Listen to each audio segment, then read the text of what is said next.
বিভিন্ন বাহিনীর ঊর্ধ্বতন কর্মকর্তার পরিচয় ব্যবহার করে অবৈধ উপায়ে চাকরি দেওয়ার নামে প্রতারণার অভিযোগে গাইবান্ধার জেলার পলাশবাড়ী থেকে একজনকে আটক করেছে র্যাব ১৩।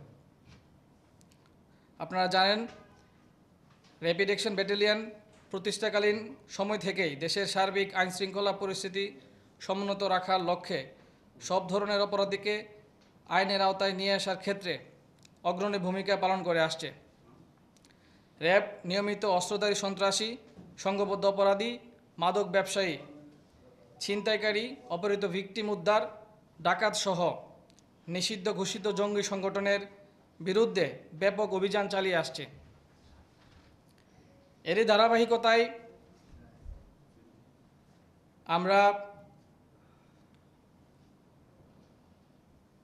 রেজিস্ট্রেশন নম্বর ৭৩৯০৪ চাকরিচ্যুত ল্যান্স নায়েক মোহাম্মদ শাহরুল ইসলাম নামে বিজিবি থেকে চাকরিচ্যুত একজনকে আজকে গ্রেফতার করতে সক্ষম হয়।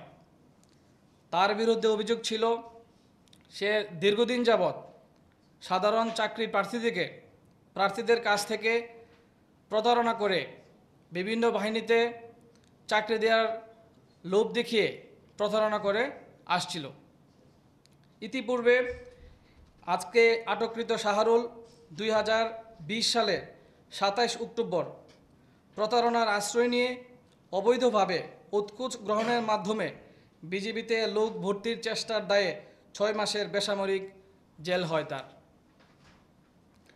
সাধারণ চাকুরির প্রার্থীকে প্রলুব্ধ করার জন্য এবং প্রমাণ করার জন্য সে সশস্ত্র বাহিনী, পুলিশ, বিজিবির সিনিয়র অফিসারদের নামে ভুয়া আইডি কার্ড বহন করত।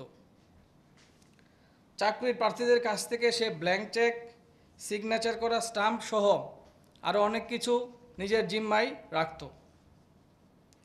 সে অনেকের কাছেই টাকা নিত, হয়তো কারো এমনিতেই চাকরি হয়েছে, কিন্তু সে সবাইকে বলতো যে আমি চাকরি দিয়েছি। এভাবেই সে সাধারণ চাকরির প্রার্থীদের সাথে দীর্ঘদিন ধরে প্রতারণা করে আসছিল।